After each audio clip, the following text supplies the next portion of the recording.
Hello students, आज हम exercise 5.3 का क्वेश्चन नंबर 7 सोल्व करेंगे। तो चलिए फिर शुरू करते हैं।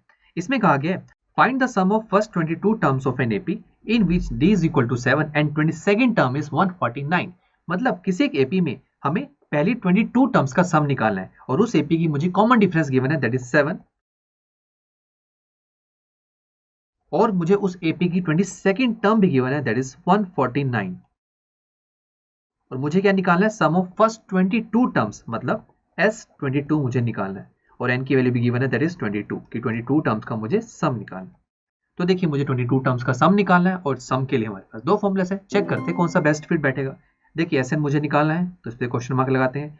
n की वैल्यू देखिए गिवन है, a की वैल्यू नहीं पता क्रॉस, n की वैल्यू गिवन है देखिए अगेन d की वैल्यू भी गिवन है। तो मतलब अब a की वैल्यू पता लग जाए तो इक्वेशन यूज कर सकता हूँ, ये फॉर्मूला यूज कर सकता हूँ मैं, बट फिर भी सेकंड फॉर्मूला भी देख लेते हैं।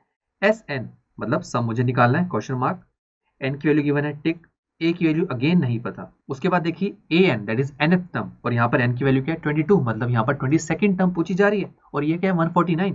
तो मतलब ये भी पता है हमें। अब अगेन यहाँ पर a नहीं पता तो मतलब दोनों फॉर्मुलाज को देखें तो दोनों फॉर्मुलाज में मुझे a नहीं पता, अगर a पता लग जाए तो बात बन जाएगी।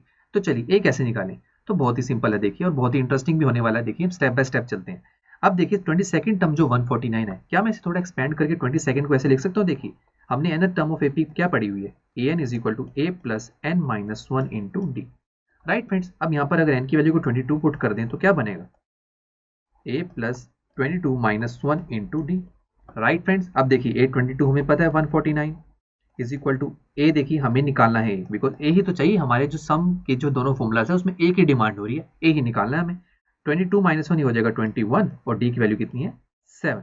तो देखिए 149 is equal to a plus ये हो जाएगा 147। तो यहाँ से a की वैल्यू आपके सामने आ जाएगी। तो देखिए हमने फर्स्ट टर्म भी कैलकुलेट कर ली that is a is equal to 2। तो अब आप कोई भी फॉर्मुला यूज कर सकते हैं, फर्स्ट फॉर्मुला यूज कीजिए या सेकंड फॉर्मुला यूज कीजिए, आंसर आपके पास सेम आने वाला है। तो बताइए कौन सा यूज करें। हम हमेशा फर्स्ट यूज करते आ रहे हैं राइट, चलिए आज सेकंड यूज कर लेते हैं। ठीक है, तो चलिए सेकंड यूज करते हैं। तो फॉर्मुला पहले लिख देते हैं Sn is equal to n/2 a plus an। ठीक है फ्रेंड्स, तो चलिए देखिए n की वैल्यू हमारे सामने गिवन है, जो गिवन क्वांटिटीज है और एक वैल्यू 2 हमें पता है तो बस हमारे सामने आ जाएगा S22। कैसे, देखिए n की वैल्यू 22 पुट कीजिए तो कितना होगा 22/2। देखिए a की वैल्यू कितनी है हमारे सामने 2 अभी हमने निकाली है और an और n की वैल्यू कितनी है 22।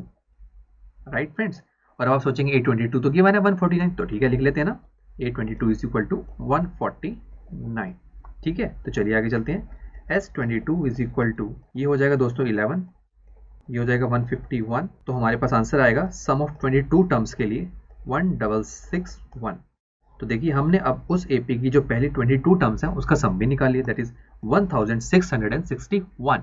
तो चलिए दोस्तों अब नेक्स्ट लेक्चर में क्वेश्चन नंबर 8 को सॉल्व करेंगे। तो दोस्तों मिलते हैं हम नेक्स्ट लेक्चर में।